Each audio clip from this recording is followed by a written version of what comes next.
Hey guys, welcome to another episode of Complex Like Wine, the podcast where we talk about complicated things and improve over time, just like wine does.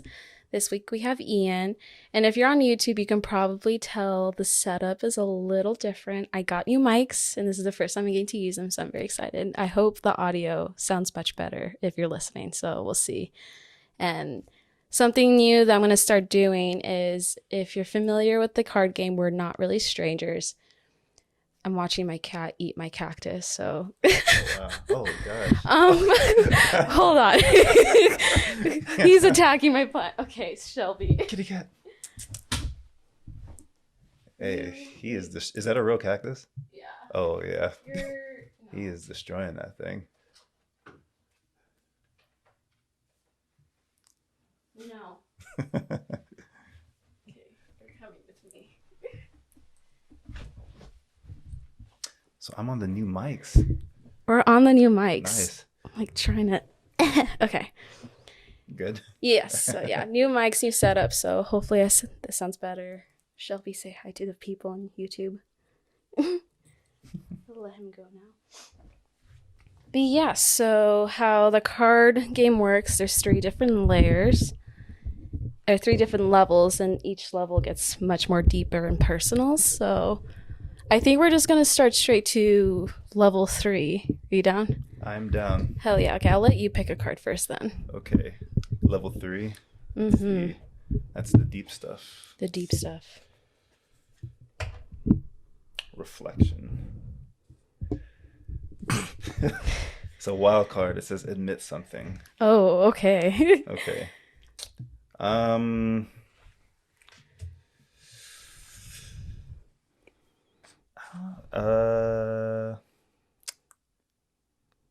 don't know what. Okay. If it's too hard, we can pick another card. there's just so many. There's like just so many things. The only thing that's popping up in my head right now is that I'm not a good swimmer. Like, I don't know how to tread water. My version of treading water is doggy paddling. I was just about to guess if it was Right. like dog. Yeah. And then when I'm finished with that, then I'm gonna drown if I can't get somewhere. Here, put it there. Yeah, sorry that wasn't more like meaty or. Maybe it's okay. We'll see with the next one. All right. Why do you think we met? Why do I think we met? You want me to answer that, or are you gonna? I guess we could first start off. How did we meet? If you want to explain that for people Okay. listening. We met in college at La Sierra. In the you're a film major, and I was like a film minor. You call it? I wasn't a film. I'm a communications major, but I took a whole lot of film classes. And yeah, did we meet on the set of a film or in like the classroom? I don't fully remember. I want to say no, I remember now. It was for Chad's film at the liquor store. Right. You DP'd and I was acting in it. Right. And we had our little handshake that we came up Yes. with. Yeah. And we got to do it at your wedding. Yes, we did. I have video of that too. Me too. I still kept it. That's nice. All right. So yeah, all right. That's how we met. Why we met? I don't know. We've been really good friends since meeting, and I don't know. You've helped me out on my films and just life advice in general. And I mean, I think I've done that. I think I've helped you out with some stuff. Yeah. So yeah, it's just, just to help each other grow and, have another good friend to chat to and, to experience life with. I think another reason why we met was for me being a little younger in school, and you already had more experience than I was going into it. Mm-hmm. At least that's how it appeared to me. And so I could tell you were very serious about what things you were working on, and not everyone in school is like that. And Gotcha. So for me, I knew you're one of the few people like, okay, if I know I want someone to help me grow and give me advice, and I can just someone I know that's actually genuine about what they're doing, you were one of them. So Nice. Yeah. Good. And I can see that now. Like I did my film and you're still you're about to finish yours. So that's really cool to see. In post-production right now. But yeah, it's finding like really genuine people. It's like really good. I think we're both really genuine people. Yeah, so, I think so. I'm glad we met. Yes, me too. So, okay, before we continue into talking more about things, I have to talk about this week's wine and we get to try it. So we have a white. I've never had this varietal before. It's called Suave and by the winery. I don't know if I should say it C-A or Ka. What is it? Ka Gregory? Ka Gregory. Ka Gregory. I'm just going to say Ka Gregory. That sounds good to me. Yeah, I'm not sure of what region of Italy this one is from. They don't have any other information, but it's a 2019. So if you're watching YouTube, you know what the bottle looks like. But yeah, we'll taste it, try it, see how it is, and then we'll talk more. All right. All right. Cheers.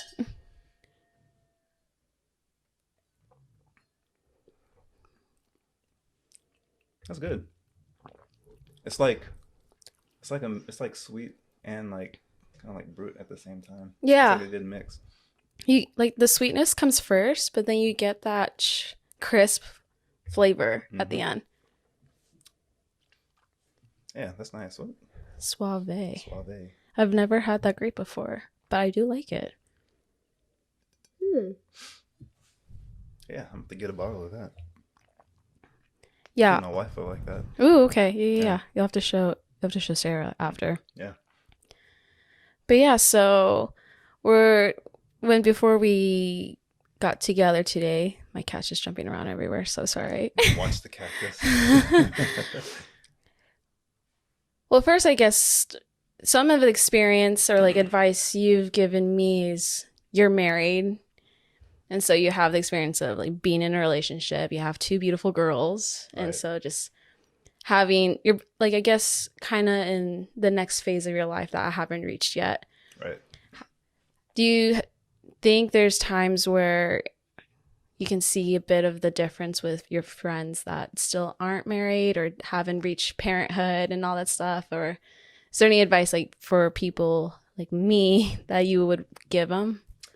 Yeah, 100%. So as far as like seeing the differences with people who like my friends who are married and who are not married, or it's, I think of it more as like my friends who are in relationships with like my friends who are single, you know? And then there's like different tiers. So it's like you're single, then you're in a relationship, like a boyfriend or girlfriend, and then like you're married. So as far as the difference, so I'll talk about like my friends who are single first, and then the difference in my friends who are like in relationships. Like my friends who are single, they, they understand, as far as like, wanting to like hang out or, they're still there every so often. But they understand like when you have, a family, like a legit, like I have a whole ass family right now. A whole family of 4. Right. So they, they understand like when, you have a family, things change, can't necessarily like hang out as much. You gotta kind of have to put like your, you have to put your resources and your, a lot of your energy goes in towards your family. So, I can't necessarily go to Cella every year or like, any of that stuff. Cause, I got, family and kids to think of.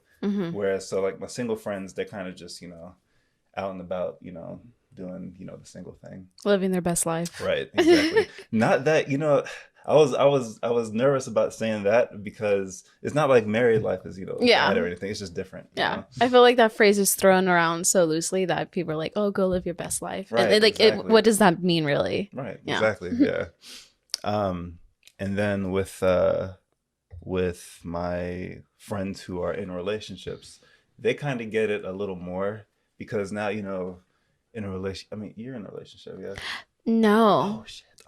No, we could talk about that. I haven't really publicly mentioned it, but I think I'm now in the place where I've gone through and now I'm reflecting. I'm like, oh no, that shit makes sense. Okay. Yeah. Right. Well, I'm okay. Well, I'll put it in the sense of. But you've known me. We've talked about when I was in relationships. Yeah. Okay. So you're in the living your best life category right now with the single people. But yeah, so friends who are in relationships, they like I said, they understand, a bit more. Again, family comes first, and especially when you have like young kids and everything. But they're more like in the mindset of, all right, I'm starting to, get to that point, if they're serious with the person. And they start to, think about, the future a bit more. Mm-hmm. I mean, they still like to, have fun, and, they still go do things together, dates and like all that stuff. Um, but, they're starting to get to that level. Whereas now my friends who are like married and everything, and especially my friends who are married and have kids Mm-hmm. like we do, I can go like, I think of my friend Joseph.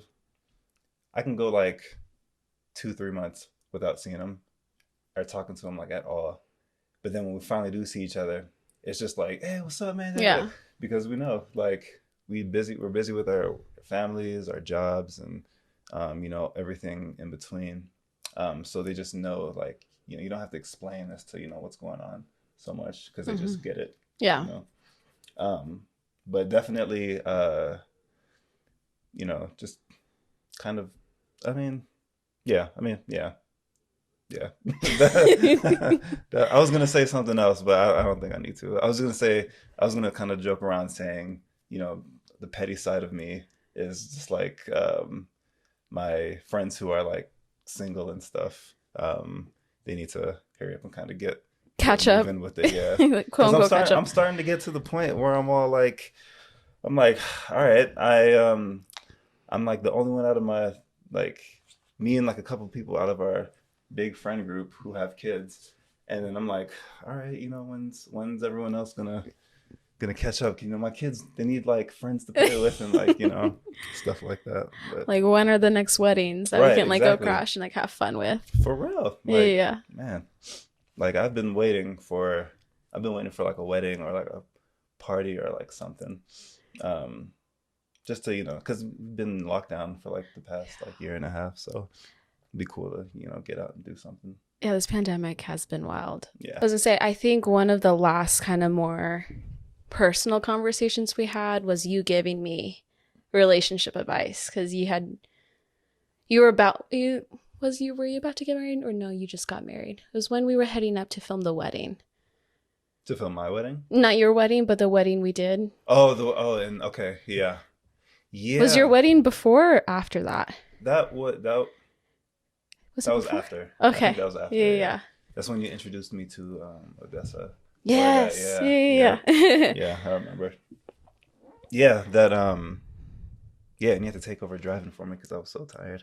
I remember. I remember. Yeah, I remember.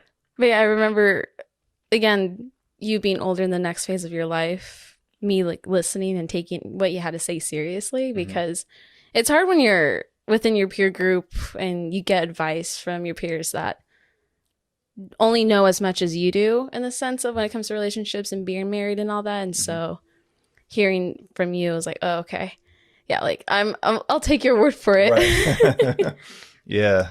Yeah, it's a whole thing, and it's not like, you know, getting married and, all that stuff. It's great. I love being married, love my wife, love my kids, love my Hmm. life now and everything. But it's definitely like an adjustment. Yeah. Like, I remember even like when me and Sarah started dating, to go from, you know, I'm single, I can do whatever I want, to having to, you know, people get on people about, you know, boyfriends or whatever, asking their girlfriend or letting their girlfriends like know what they're doing. But if I want to like go out with some of my friends or whatever, because we were long distance for a good period of time, um, I'll have to like let her know, be like, oh hey, I'm about to go do this with so and so, or we're gonna go out and do that with so and so, and then that just that like adjustment, Hmm. that was like not difficult for me, but it was definitely like a shock. But like, all right, that's something that like I got to do now because I care about her, and I need she needs to be like included, even if she's not necessarily like Yeah. there with me, you know. But being married is definitely like not easy either. Even after you do like all that groundwork, like relationship building during like the dating and the boyfriend girlfriend stage, and even in like the fiance stage, there's still like a whole bunch of like, you know, building that you're doing. And then when you finally get married, it's, you know, it's great, but it's definitely not all like rainbows and, you know, all that stuff. Cause like, even like, I'll just speak on myself. There's still definitely things that, that I have to work on. And then it's like a continued thing. It's not ever like, all right, we went through this one phase and then we shut the door on that, and then it's all like peaches and rainbows for the rest of the time. I wish it was like that shit. Shit. But, yeah, but nah, it's definitely like an everyday thing. So, you know, that's what people who rush to get married. I'm like you told me you're single again. I'm like, I'm actually very like, that's good. Thank like, you. Because if you're I don't know how it happened with you guys, but I'll just speak generally. If you're not like happy with the person, or if things come up that you know are going to be like red flags down the road, and if you're not necessarily seeing like a long-term thing with this dude, then it's really not worth it, because it's just going to cause a whole bunch of headaches down the road. I 100% agree with that. I don't know if I've shared much to you about my family situation when I was growing up, but my mom was physically present, but mentally and emotionally very absent. So not close with her. My parents had a really nasty marriage, a super nasty divorce in the end of my high school. And so my dad's always been very adamant of like, pick your person carefully. Don't rush into anything. Take your time. Because for them, it was a little bit rushed. And so he's always been very adamant. And so I'm definitely not the person that like wants to get married right now. Like, especially going to a religious or Christian high school or like churches where it's like the spring ring, like everyone gets booed up, gets married. That for me never was appealing to me, because I'm like, I'm not just going to get married just to get married. Like I need to know for sure. And so with my recent ex, like you said, there's things, well, also the thing I've learned is it takes time before you get to really see the person's true colors, because everyone's showing their best face up front. Right. Everyone. That's just part of it. And so when the patterns happen and things are happening, for me, it'll always be naive of like, okay, well, if we talk about it now, things will get better. And I realized like, if they treat you poorly now, it doesn't get better. Like that's them on their best behavior. Right. And you're not one of those girls that are like, I can change them or like anything like that. No. I don't think you are. No, I mean, maybe when I was younger, I thought, because I also am a very used to be a naive person where you always look in the best for people. Yeah. And I would always end up justifying their behavior just because they said sorry. Right. But with this past relationship and this past breakup, I realized like, you don't have to put up with bullshit, especially, you know, like when you're dating, you know, if there's things that you don't like and there's red flags, like that's pretty clear. Yeah. So with like the red flags and stuff, if you can address it there and then like forgive or whatever in the moment. But if those are things that, you know, continue on and the person doesn't show signs of wanting to work on it, because, you know, something can come up or someone can be like a type of way. And then you can both talk about it and address it. And then it can be a thing. It could be a thing that keeps repeatedly happening. But what you're looking for is for the person to actually be like wanting to work on it. Like, is he apologizing for his behavior and being like, okay, let me like work on it? Is it just that and then you don't see anything to back that up? Or if he's actually trying to back that up. You know, that's the difference with if, you know, just talk, you know, like talk versus action, you know. And if you really like the person, and you can see that they're making that effort, at least, even if the stuff still pops up later, as long as it's nothing like super crazy like cheating or anything like that. If stuff still pops up later and you see he's working on it, then okay, fine. But if it's something that he just kind of has like no remorse for or anything, then yeah, it's good to not settle. You know, yeah, you really shouldn't settle. No, and I'm really happy to be single right now, because especially I've mentioned this a bunch on the podcast, but I started therapy the first time this year, and so been really working a lot on myself. Mm-hmm. And How do you like therapy? I like it. It's helped a lot. Right now, I'm not doing it right now just because with my insurance, the setup, Mm-hmm. if you're doing good, then you take a break. And Right. if things come up, then you go back. And so right Is now, that how the insurance set it up? yeah, that's how I have Kaiser. So that's Okay. just like how mine set up right now, which honestly, I'm I okay. have things against Kaiser, but okay. I do not like the way Kaiser runs things right now. Yeah. It's probably a lot because of the pandemic, Mhm. but it's been a headache with Gotcha. different things. But anyway, Mhm. it's helped a lot. The first therapist that I had was a group session. And so you're with other people and you do thematic lessons for 8 weeks, Mhm. 4 weeks. And so that was really cool. I got a bunch of book recommendations. And I think reading the self-help books has actually helped me a lot because it's learning different tools and making it applicable. Mhm. And so for me, I was doing a lot of work on myself. And my ex, although he would portray that he's on this route doing the work, Yeah. wasn't. And so you realize And when that's you're the difference, when right? you're not on that same wavelength or frequency, whatever you want to call it, you're gonna have problems. And so right now I'm really glad because this is time for me to focus on me and Right. really get to learn. It's okay to say no. It's okay to put your boundaries and not put up for anything less. Right. Than not settling. Right. hmm I asked you about therapy. So I started therapy maybe like February of last Oh, year okay. or something like that for like mental health stuff, Mhm. and just not because necessarily anything was wrong. I just kind of wanted to keep like just everything in check, you know. So one of the things that kept coming up for me was well, it was a couple of things, because I do a lot as far as like things I'm involved with and everything. So like there's the films, there's the courtroom stuff that I told you I do. There's the freelance stuff, and all that stuff. And then on top of that, I have wife and 2 kids. And we live down here by ourselves. We don't have family Yeah. around or anything. And so it was more, and then dealing with the passing of my mother like in 2015. So it was like that stuff still sticks with you. So it was I found it helpful. I wasn't like overly like emotional or anything, but I found it helpful to kind of just say stuff out loud. And there's something about saying something to like someone who you don't know, who's Like just the like a professional. non-biased, yeah. Exactly, and to get their like opinions on things, and some stuff that you thought maybe I'm crazy, turns out like no, you're like totally fine. It's like a normal thing to be going through.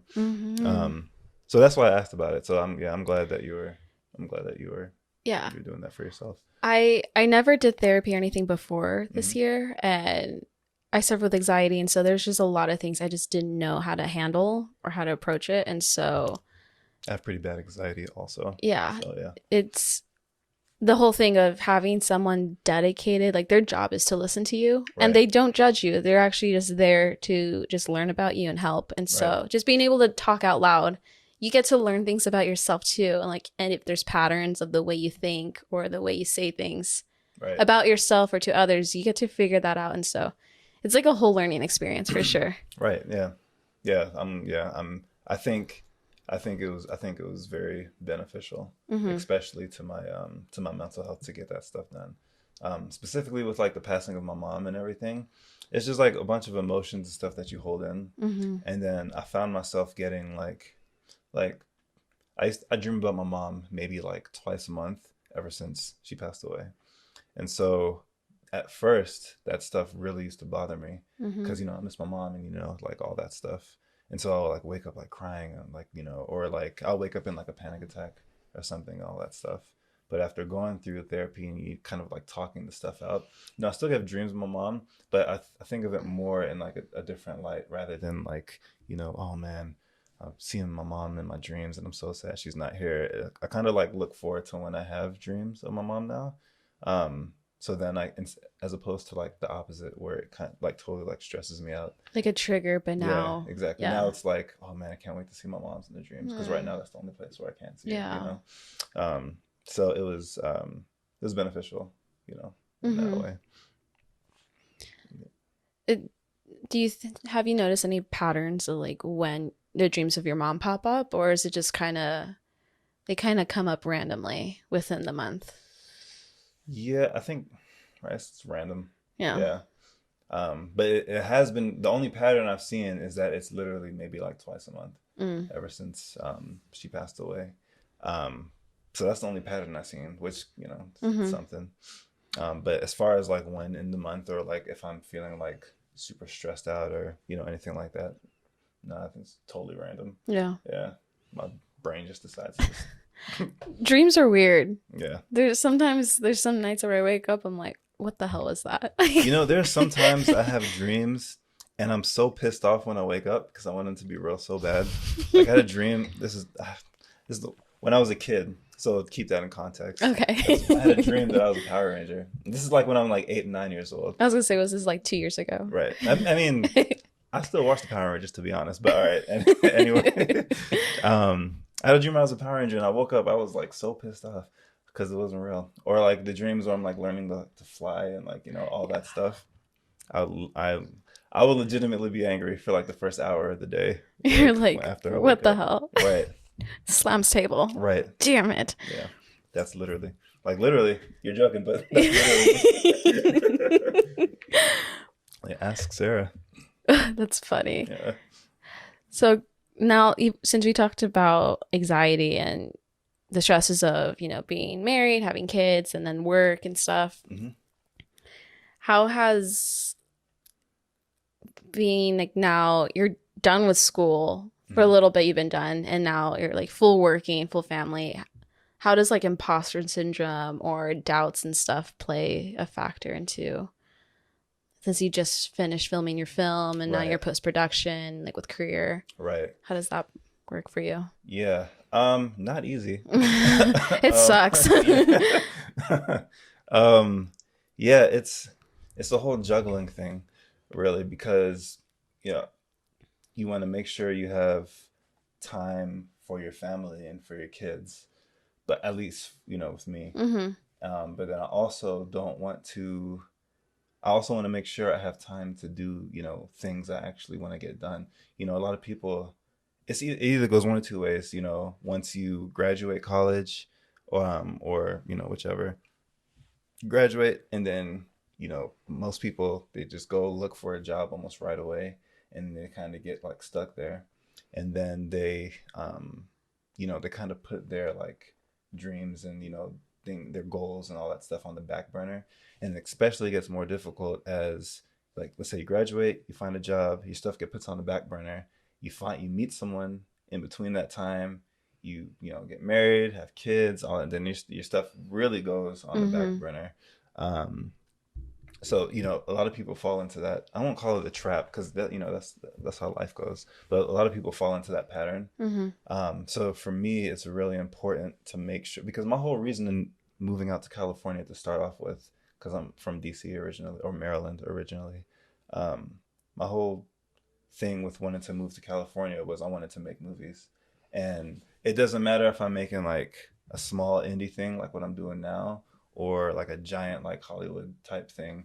I was like, however God works that out, I'm super happy, I'm super happy doing the stuff I'm doing right now. I don't need to be, a big Hollywood Yeah. film person. But as long as that's still there and I'm doing what I want to do. If, I have my wife and kids and, these other jobs and everything now, if all that stuff were to take precedent or if I were to let it take precedent over what I really wanted to do, there's no point for me to, to even live here anymore. I'll do all this stuff, back from where I'm from Hmm. and everything. So, saying all of that, it's just important to make sure that you don't lose sight of the things like you want to do. I talk to I talk to people who are, who are like in that pattern. Hmm. And they're asking me like, how do you find time? One question I get all the time, especially from like my in-laws or whatever, or it's just from my friends, like, how do you find time to do all the things that, that I do, and still, work for my family, work, on Hmm. relationships with my family and, all that stuff. Um, and it's simply just determination. Like you got to be determined to get the stuff done, or it'll never get done. Yeah. You know, and it has to be something that you like really are interested in and really care about. Because if I really didn't care about making films, then I wouldn't be making films anymore. Yeah. You know, 'cause the last film I made before this one recently was like, I don't know, 3, 4 years ago. Um, but then as long as it's there, then you can, always go back to it and be like, hey, I need to do these. Like I have like a whole goal list and stuff at my house. Like these are things I need to get done. And, it's super helpful to have like a wife who's understands that and who's supportive of that. Cause I know not everyone is. Yeah. So, just make sure that you don't lose sight of, of the things that you want to do. Because life happens, and you gotta work, and you can meet people along the way, and do all that stuff. But as long as like your core principles are there, and be like, hey, I want to I want to make films, or I want to be an entrepreneur, things like that.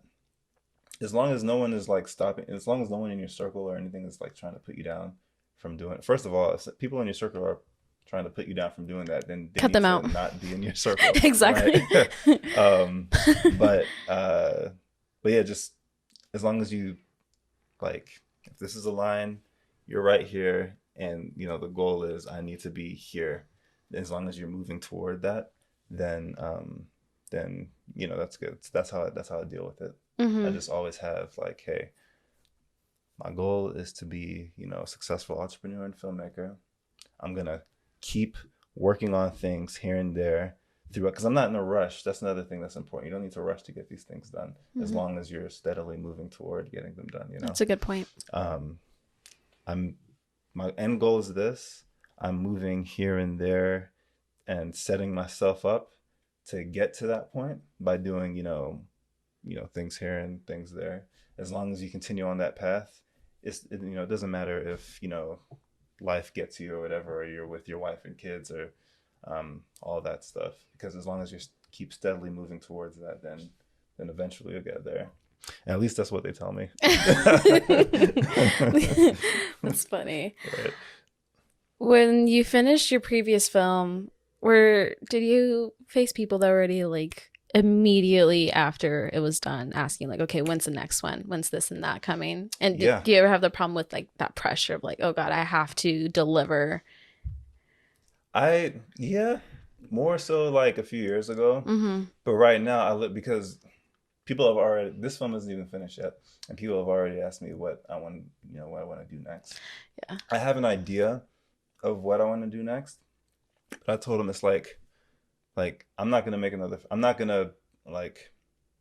film for at least another like 2-3 years, like, because I only like, not only do I like want a break and time to like cool, and there's like other things that I'm working on too, but it's good to like let stuff sit, so you can better develop story, better develop like character motivation, things like that.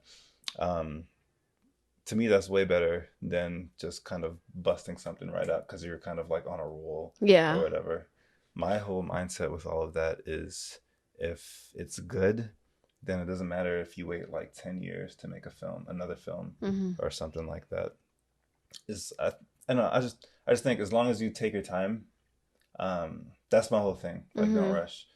Take your time, really think about what it is that you're putting out there, and then take your time to make it. I tell people my I have an idea for another film, and I do, but I kind of just give them like a kind of like rough log line of it.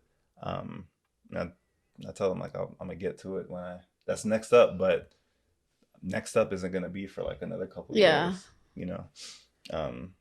Now it would be different if someone like approached me and said, hey, I have this film, I think it'd be really good to direct or produce or something like that. Then that's a little different. Then that's like, if you finish one film into something like that, then that's a little more. But something like your own like thing that you're creating yourself, I think it's best to take your time with it. That's something I've kind of struggled with the past year because next month will be 1 year since my film was released. Mm-hmm. And for the past 6 months for the next 6 months after that, it was going through film festivals, getting awards, this and that. But before I even started releasing, I was getting the question like, okay, like, so when's the next one? Is there going to be a part 2 to this and that? Right. And the problem I get, and it's no excuse. I know this is something I have to work on, but when I get always asked or bombarded, it makes me feel very stuck, and I get that severe imposter syndrome because I'm like, okay, everyone's expecting a lot. I don't know if I have the means to deliver this right now. Like, Right. I'm not in school anymore. I don't have access to people to help me because we're all in classes together, or like the money for the budget. And so I think what's hard, especially when you're a creative, things take a lot of time. Things cost money. Like, especially when you're doing a lot of stuff yourself. Yeah. Like, my thesis film took me exactly 1 whole year from start to finish. Right. And so it's like, people are already like ready for another one with it's been like 2 weeks. I'm like, oh God. It doesn't take 50 minutes to make a 50-minute film, people. No. I just tell, I think just tell people that, just tell them like, I'll work on something next when it's time, when the time comes, then I'll be working on something. But yeah, if people ask you, when's the next one, just be like, when it gets here.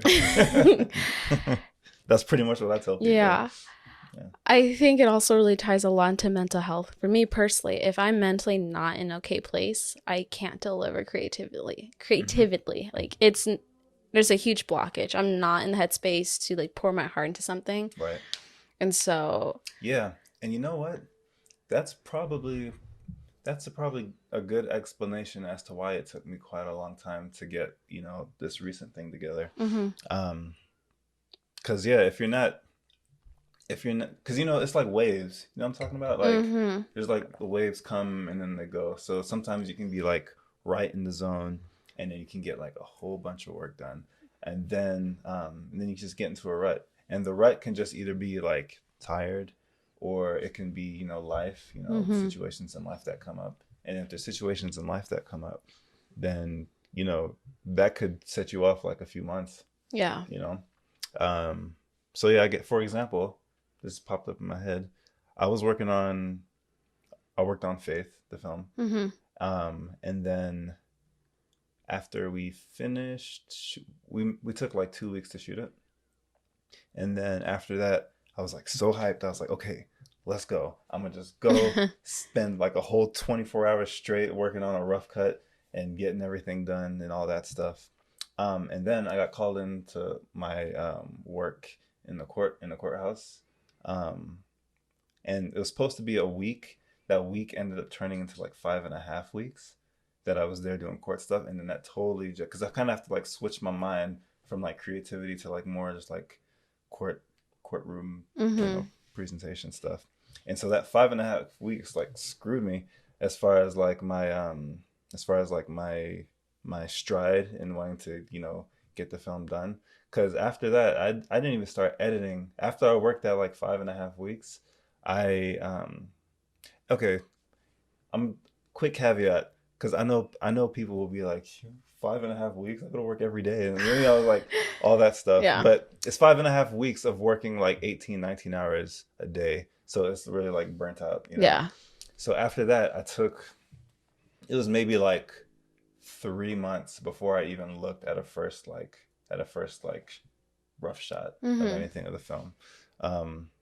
So I just say that to say that there's waves. Things can happen in life to kind of screw you up. So I understand what you're saying. Yeah, I think now that mentally I'm in a really good place where I'm not needing therapy in this sense, and I'm out of a relationship or a situation where I felt like I was being judged and I couldn't be creative because there's always an opinion behind whatever was going on. You can't make money making film. Like, yeah, I feel it. Yeah, they just like not necessarily that, just disclaiming out there for people that know me and this person personally, but like just feel like you can't be open about things without anyway. Yeah. But now that I'm in a Gotcha. place where I'm like, quote unquote, free, and I'm using that loosely, but in a sense within yourself, like, you don't have to worry about anybody else. You're really like tuned in with yourself, and now is the chance to like just be explorative and just Right. see where things go. Right. Mm-hmm. Yeah. Yeah, exactly. And that's good. And you know, however you feel about your past relationships, it's ultimately, especially since now that you're single, it's just use that as like a learning experience. Oh, absolutely. Yeah. Yeah. And now like you say, better about yourself, not to just take shit from anybody or things like that. And then just apply that to yourself and use that in the future in your future relationships or Yeah. whatever. Yeah. So I try not to never say like things were a waste of time because they weren't, because I did learn a lot, maybe in a very disappointing way, but you still learn you though. still learn. And so like, Right. it just gets you another layer of growth. Right. Yeah. Yeah. Yeah. That's a really good way to look at it. Um, and that's literally what it is in everything, not just like relationship stuff, but literally just like everything in life. Like every situation that you go through that doesn't necessarily turn out the way you're hoping it to. Just use that as either like a big motivator to be like, all right, screw this, I'm about to like kill it next time, or you learn from the stuff and apply that to yourself, so you don't the same stuff doesn't happen later. Yeah, absolutely. Yeah. What would be other things you'd give advice, or things that you've realized that you would want to share with people listening? Open up my giant dictionary of things that I've learned over the past 10 years. Yeah, just, I'll start with talking about like, because I really, really don't care much about what people think of me. I think that's like super, super important. That's literally how, like, you know, besides me like crediting God and all that stuff, how I get to do the amount of things that I do, and I'm like somewhat like successful at them. Like, because you say you want to do one thing or like multiple things, and then people will come at you and be like, well, I don't know, or things like that. You really cannot give a damn about like what people think. um for example, people who say stuff like that, I kind of just use that as a motivator. Like, I'm gonna just prove their ass wrong, just because, even if I don't feel like doing it anymore, Yeah. I'm gonna just do it, just so I can like prove you wrong, to be like, see, like whatever. Yeah. But yeah, you just like really can't, like, try your best. If you know you're a good person, and if you know you're a good person, and you mean well by people, you really shouldn't care about what people think of you. That's literally one thing I've learned since moving out here. It took me a while to learn that, because I used to care a lot about what people thought about the things I did, you know, what I said, things I say, stuff like that. But I know myself. I know I'm a good person. Um, so yeah, it's just really try to not care about what people think, because that will definitely hold you back. Um, Let me see what else.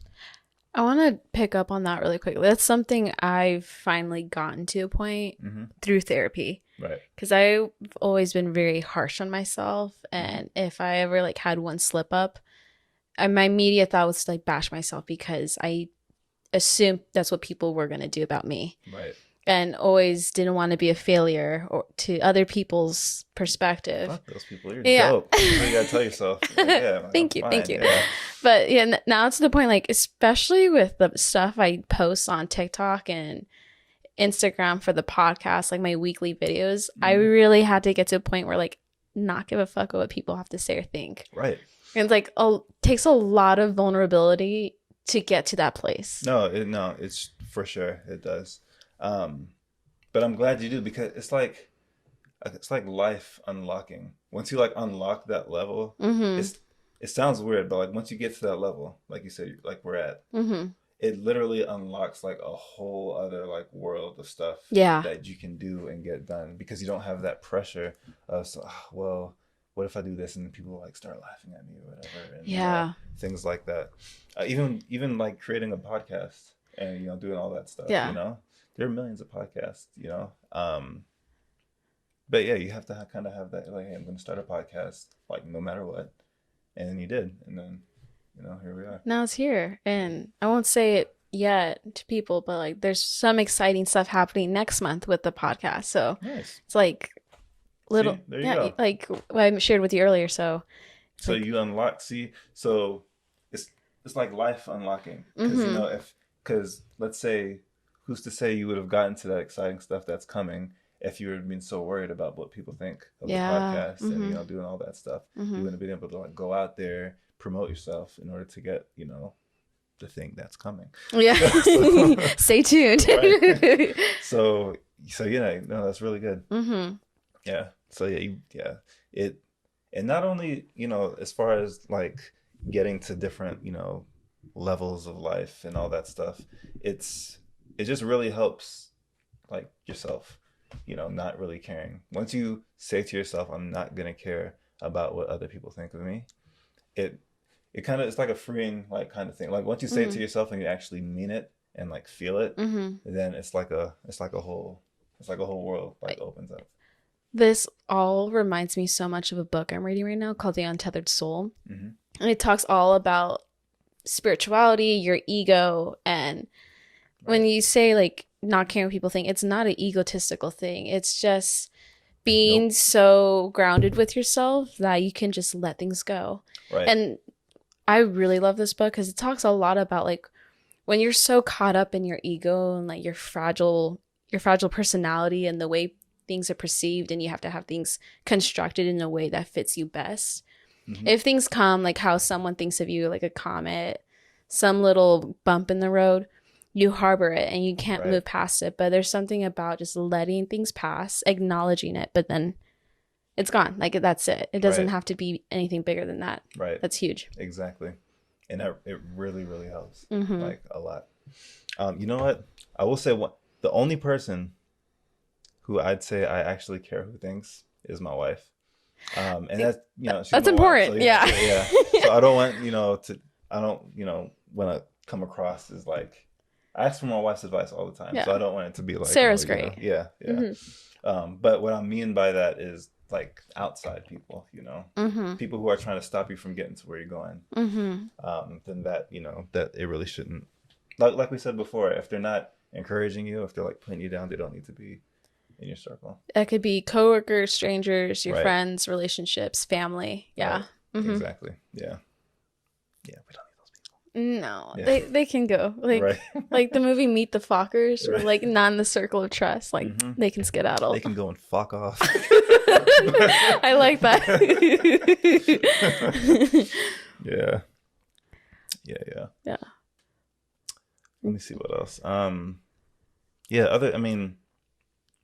Other than that's not caring about what people think is kind of like my overall like umbrella Mm-hmm. of things that I've learned. But really, it's just communication.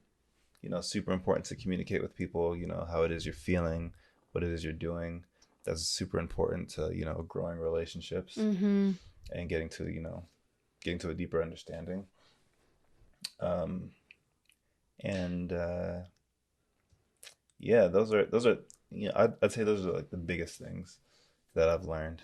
And also just you have to have fun with yourself. You can't be too serious like all the Yes. time. Like go out, still go out, have fun. Whether what did I say before? Like the different levels. Whether you're Yeah. single or in a relationship or married or whatever, it's still like super important to have fun and make sure you're enjoying yourself. And one of the last things that I talked to my mom about before she passed, Mm-hmm. she was telling me that it's and ever since she's told me this is I've thought about it every single day, and it's like ingrained into like my soul. She was like, you cannot live your life for other people. Those are her exact words that she told me. She was like, do not live your life for other people. Whether it's going to a job that you don't like, even though it's like kind of like a golden handcuffs job where like you get paid really well but you hate the job itself, because all you're doing is just making someone else successful. You're or rich. profiting Yeah, them. exactly. Yeah. Or whether it's if you're in a relationship and you're kind of just there because, let's say, you had like a commitment to, you made like a commit. So if you're like married and you made a commitment, yeah, you made a commitment, but if are you gonna stay in something if you're not happy? Like, what type of shit is that? I don't understand. Really don't understand that. But things like that. That's just, she was explaining to me. That's because that's kind of what she did, and she learned from that stuff. And it was, one thing about my mom, she really, like, she did not take ish from like anybody. I'm trying to not curse when it pertains to my mom, because she wouldn't like me cursing. But she really did not take any crap from anybody. And she really tried to ingrain in me and my brothers the importance of being a good person and the importance of understanding other people, and the importance of living your life and having fun, having adventures, and not just being like a giant like rut the whole time. So yeah, that I'll give that advice to you and your audience. Like, yes. Make sure you're not living your life for other people. If you're in a situation that you're really not happy with, and you're working on it and it's not going anywhere, like, just like, get out. Yeah. Like, why be unhappy? That's, yeah. So that's why be unhappy. That's I like that. Yeah. That's a strong point. Right. Why be unhappy? That it doesn't make sense. Thank you for sharing that, because that's definitely something I've struggled with, because I've grew up to be such a people pleaser, because I felt like I had to earn people's love or affection. Right. That's how I like had to earn my worth. And so that's something I've really been working on and growing of. If it doesn't serve you, then don't do it. Right. Just, you don't feel obligated to do things for other people if it's not serving you in any way, shape, or form. Right. You got to look out for you, Yes. Because no one else is going to do that. And that's something I had to learn the hard way, where I felt I always put the best intentions to other people, and you expect the same thing from others, but not always going to be the case. And so you have to put yourself first sometimes, because no one else is going to do that for you. Right. So. Right. Yes. People are assholes sometimes. People, we're kind of fucked up. Yeah. So I gotta admit, like, even me sometimes. Even no me. one's perfect. Perfect. It's the wine. Right. Yeah. It's great. It's a learning thing. Not everyone's, like you said, not everyone's perfect.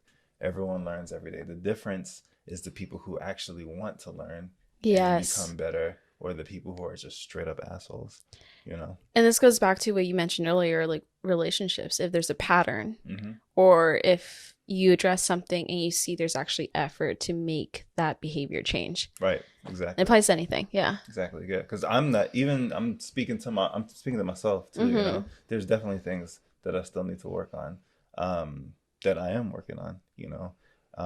But that's the difference. I'm willing to work on it.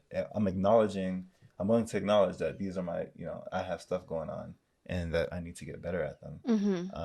And I'm working on it, or as opposed to someone saying, getting just pissed off and straight up saying, no, I'm fine. I'm not going to, I'm not going to whatever.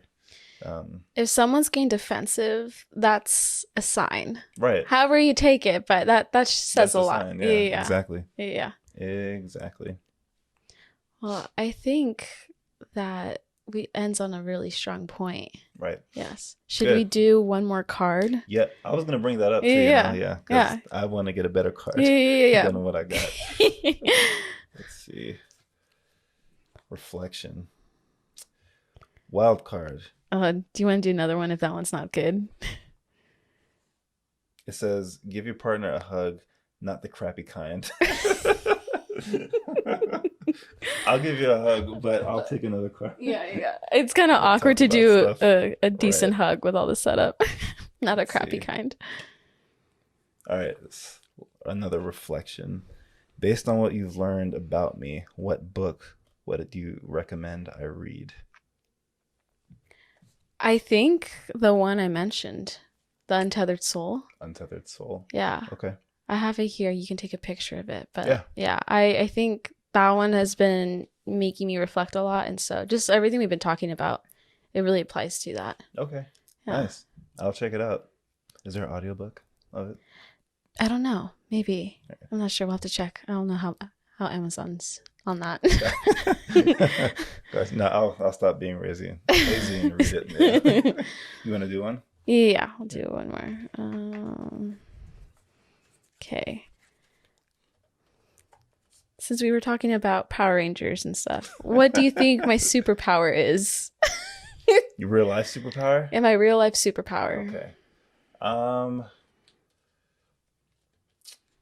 Let me see.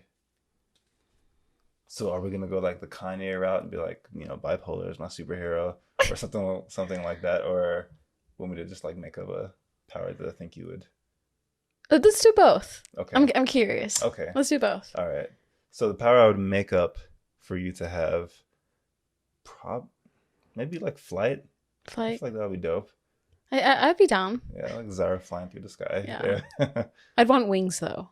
That's the only thing. I'd want wings. You wouldn't want to just like be able to like levitate or? So there was a book series I read as a kid called Maximum Ride where they were like experimented on and had wings, and so I always thought that was super cool. Oh, nice. Yeah. Okay. I would always want to just like, just like fly. But I mean, wings. Yeah. I guess however you get there. I mean, teleporting also wouldn't be a bad gig. That would be dope. That would be sick. But as far as like real life stuff, I guess I'd say.